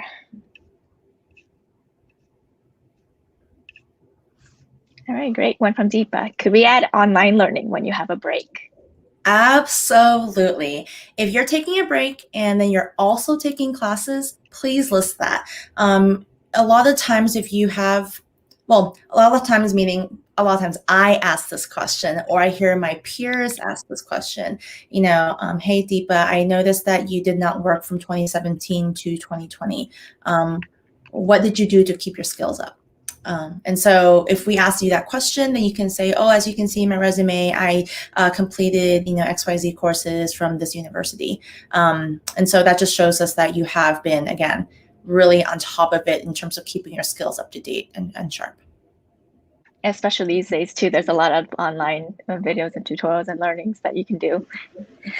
Yeah. So if it's like a non-accredited place, like you're just learning from YouTube, most likely don't put that on there. But during your phone call with your recruiter, you can mention that you do that, like self-study. But I guess on your resume, list things that are from accredited organizations. For sure. Thanks for your question, Sally. If we have an experience about certain technology and we have learned a different one without any hands-on experience, how do you bring up these skills on resume? So it sounds like, for example, like you were developing in Java, but then while you were doing that, you also happened to learn, what CI/CD is, or you learned what React.js is without actually using it. Or, for example, it's a cloud-based application, but then you didn't work in the cloud. So if that's the case, highlight what you did do. And then you can also write, with exposure to XYZ skills. Or this application included working with teams that also utilize these skills. I have familiarity with it without hands-on experience.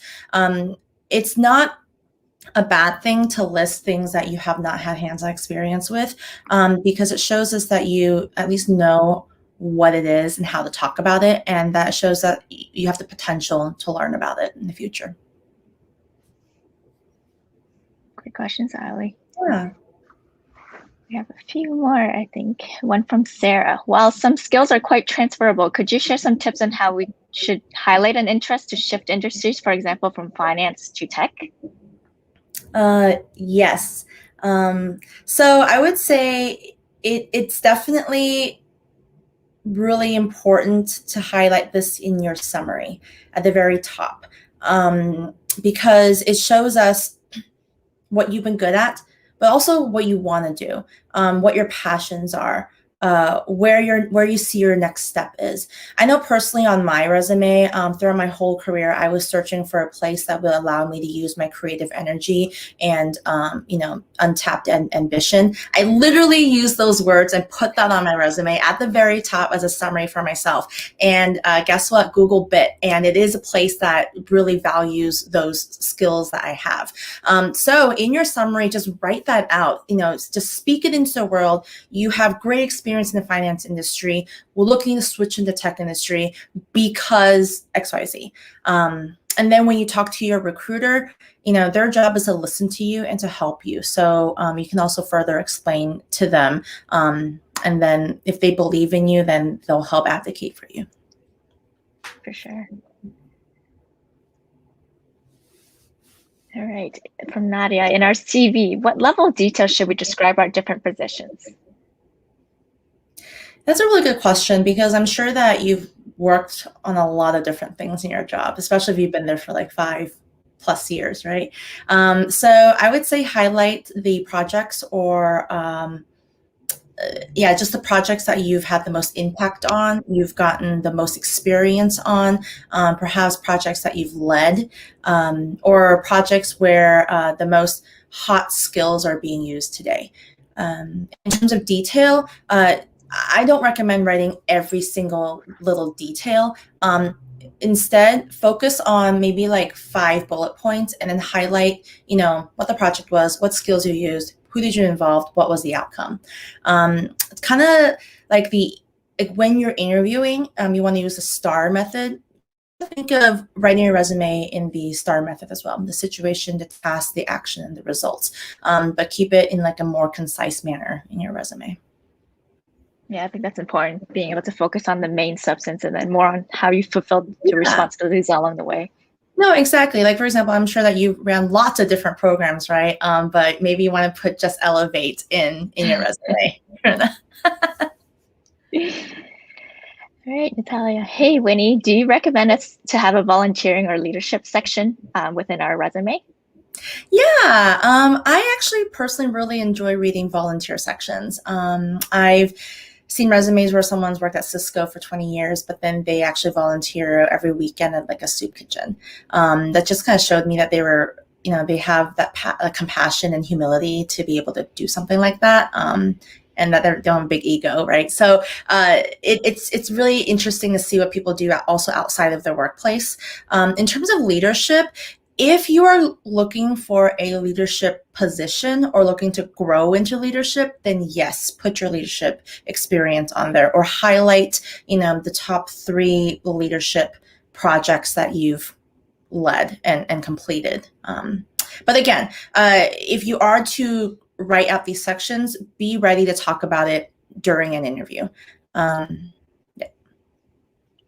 Yeah, and even for some of these, it could be the passion projects that you're working on the side while you're focused on your, as Kate was talking about, right? So it's good to highlight those. Yeah. Very good point. Yes, passion projects, exactly. All right, we have a question from Marco. What about a place that you get certified like Team Treehouse? As for listing on a resume, it is a project-based certification. Then list it as a project-based certification. I would say it is totally fine. Just list out what it is and what it is that you did, and what skills that you learned. I think that as long as it's like clear what the organization is, what the certificate was for, then the recruiter can do some back-end digging and Google it and learn more about it. So just make sure you present it in an easy way to read. Thanks for your question, Marco. Let's see, from Ankit. Does certifications from PMI or AIPMM help in resume? Yeah, if you are looking to do project management, yeah, put that on there. In terms of getting into project management, so this is my specialty area at this time. I've seen people go about it two ways. One is they get a PMP or PMI, and then they go into project management. Or they started off as an individual contributor and then go into leadership and management and naturally take on those project management responsibilities. And then you can get into project management that way. However, even in that way, it's still important to have a PMP or PMI. So, excuse me. So if you do have those certifications, definitely put that on there. Maybe the job that you're applying to is for a software developer, but on the back end, the hiring manager knows that they want this person to eventually grow into a lead role to lead projects. So then that may make you personally stand out. Thanks for your question, Ankit. Tarek, how much of the information is enough on the CV? Will too much information make it confusing? That's a good question. Yeah, I think so. I think there's definitely a threshold between too much information and just enough. So what I recommend is write out your resume and then send it to someone to read. Send it to someone who knows the industry or send it to someone who doesn't know the industry. You want it to be, again, easy and concise and neat. So if you find yourself with 15 plus bullet points under one job, I personally think that's way too many. So try to consolidate that into 5 things. Or if your resume is, 10 pages long, then that's definitely too long. Again, it's relevant, make it easy to read. Recruiters and hiring managers only really spend like 5 minutes on your resume. And so we want to see at a glance what you can bring to the table and how good you are at something. If there's too much information, then they'll get all jumbled in their mind. Then we'll be like, okay, Tariq is really good at this, but this too, and that too, and this too. Like, what is he really actually good at? So, we don't want to get to that point. So definitely tread lightly. Yeah, making sure it's relevant and also concise as well. Mm-hmm, mm-hmm. All right, from Rubinia. I consider myself intermediate in the use of the technologies. What if when they test me, they believe I am a beginner? Would that be bad? I think that, oh boy, very good question, because I think level of skills or how good you are at something is definitely subjective, both to yourself as well as the organization. So if they do give you a beginner test, you know what? Take it, rock it, get 100%. And then they'll be like, wait, actually, maybe this person is intermediate. Or you can just say right off the bat, hey, I know this is a test for a beginner, but I consider myself an intermediate. Do you mind if I take the intermediate test instead? So definitely ask for what you want. But if they're like adamant about, no, everyone needs to take the beginner test regardless of years of experience, then again, take it, kill it, be awesome at it, and then show them, that you are what you're made of. Yeah. But then of course on your resume, if you're an intermediate at something, you can list it as that. Indeed, but is it okay to add Udacity nano degrees and the project? Yeah. I've seen lots of people do that before. I would say if you do that, just make sure to add as much detail as you can into it, without giving away confidential information. We just want to see what you've done and how you've done it and where you've done it. Yeah, similar to all the other certifications, I think it's listed. Sure. Yeah. The only thing that I would say to not put on your resume again is if it's like self-study, like on YouTube, things. Not that YouTube is not great. I love YouTube. I learned so many things from it, but it's not accredited place. So, and it's not like an educational organization. It's a video platform. So I would say just list things. If you spend time and money learning a skill, then yes, put that on your resume.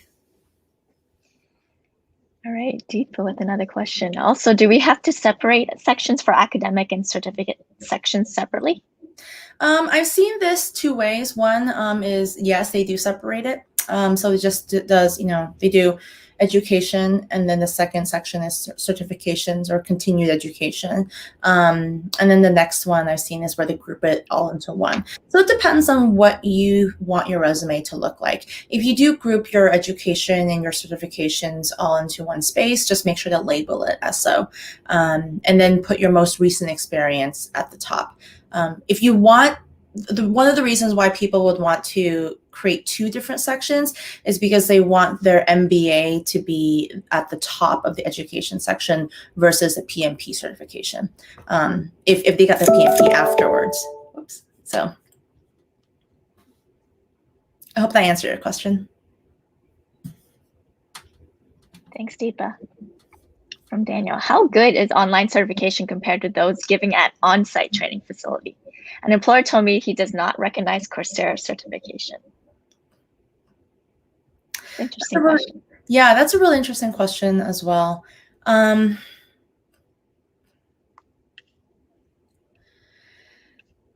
think that the knowledge that you learn at the organization or business that you're working at, your employer, is relevant to that specific business.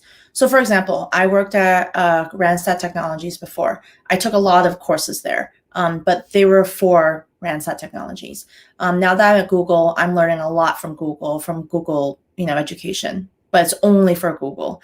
So if I were to move to a different company, most likely what I've learned here is not going to be, like, it is going to be transferable in terms of the skills I take away, but the courses I take, it's not going to be meaningful at a different company because they didn't make it. So I would say that online certifications, again, from a accredited facility or organization, is much better than like self-study or even at the place that you're working at. I hope that makes sense. Corinne, if there's anything you want to add? Yeah, I think you covered it pretty much. Yeah. Okay. I think, whatever's pertaining to your own specific role and things like that, if you think that will benefit and help you grow too, I think definitely take it. But yeah, like you said, I think it also depends on your the organization where you're working, because they have their own, whether it's like through growth and educational courses that they have specific for their employees, right? Yeah, exactly. And so I just thought of an example. So for example, I don't come from a privacy background or a compliance background, but in my experience working for a variety of different large companies, I've been trained on being compliant and being aware of privacy and high security data. And so on my resume, I may write, experience with dealing with sensitive information. So that is the skill that I take away from the training that I've received at all the different organizations I've worked at. So I hope that helps. Yeah, hopefully that answers your questions, Daniel. We have a couple more. I think we have 10 more minutes. Natalia, is it okay to apply for jobs out of the city that you are currently based in? Absolutely. If you're ready to relocate, do it. One thing that really helps is if you are open to relocation, you can write on the top of your resume, based in San Jose, but open to relocation. So it kind of signals to the employer that even though you do live in California, you are open to living in Austin or New York. Yeah, and I would say also, even with the pandemic, we definitely learned that, working remotely, it's possible as well. So there's definitely a lot more roles that allow you to also work remotely. So whether or not you're within that city or not, there's definitely open opportunities there. Yeah, absolutely. I would also just flag that if you are open to remote work, to also write out that you're open to remote work, or that you're looking for remote work. Don't assume that the position you apply to is remote. Make sure you read it and that it says remote is available. Yeah, that's a very good point too. Hope that answered your question, Natalia. All right. As someone transferring from law enforcement to tech, would I still add the skills section talking about my transferable skills? Yes, I would say so. So law enforcement to tech, that is very interesting. I love it. I'm already thinking about, because I don't know you or your background, right? But I'm already thinking what kind of transferable skills can you take from law enforcement to tech? Law enforcement, you work with people, right? In tech, you don't work with people, but there are roles where you do have to be very cross-functional and collaborative. So that's a transferable skill. Law enforcement, you have to learn a lot of different systems, I'm sure, to document everything. So in tech, you also have to learn and work with multiple systems.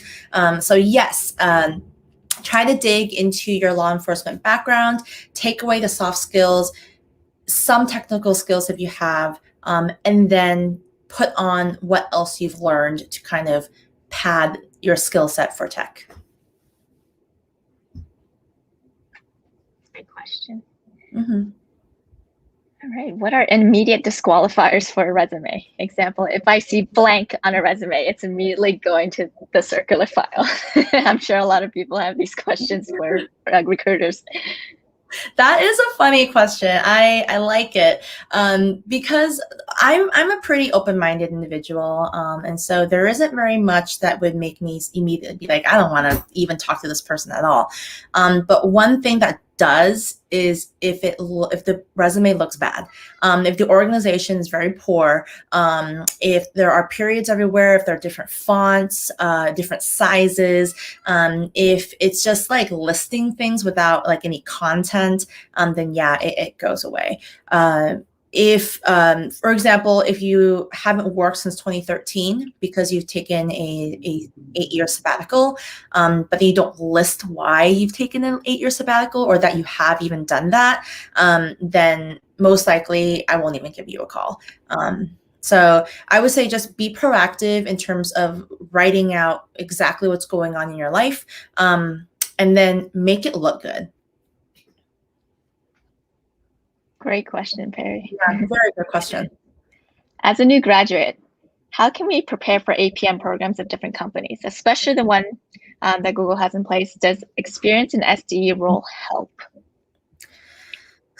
Very good question. And again, I just want to say, although I do work at Google, I am not speaking on behalf of Google, and these are not tips in terms of getting into Google. But what I can offer is just advice on how to get the job that you want, basically, without Google's name. So there's that. I would say in terms of getting into different programs at different companies as a new graduate, it's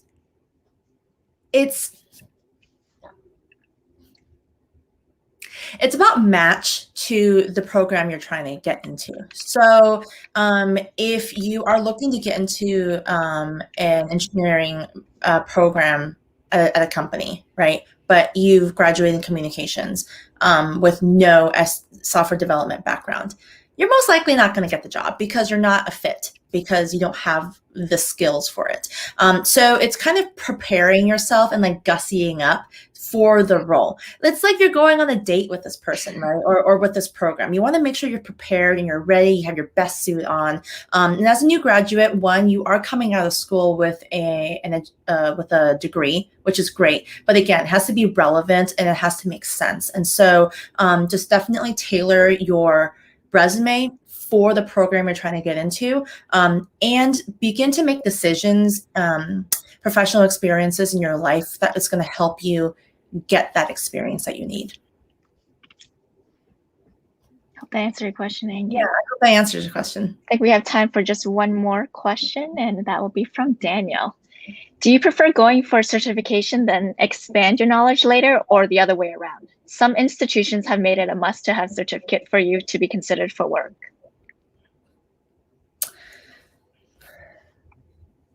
Let me read this again. So do you prefer going for certification, then expand your knowledge later, or the other way around?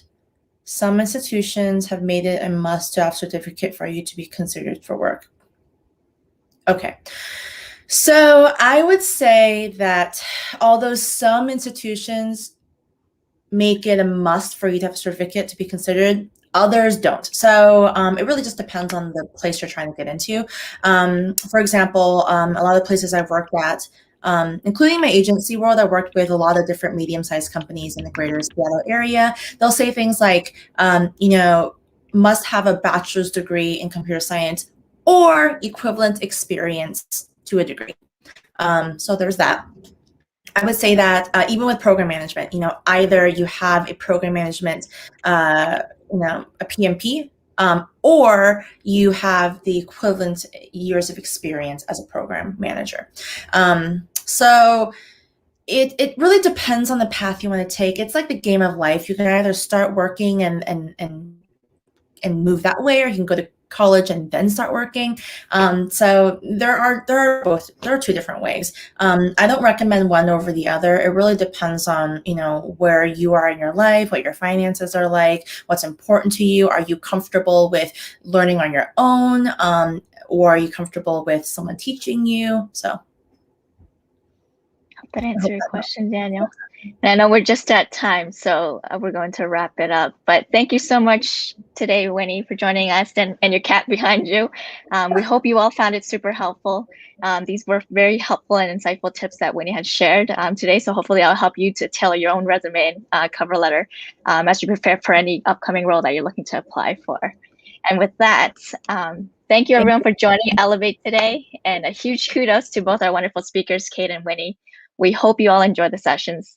Now, your feedback is extremely valuable to us, and it's integral in helping us inform future programming. So we'd love it if you could complete the survey in the follow-up email or the link shared below here.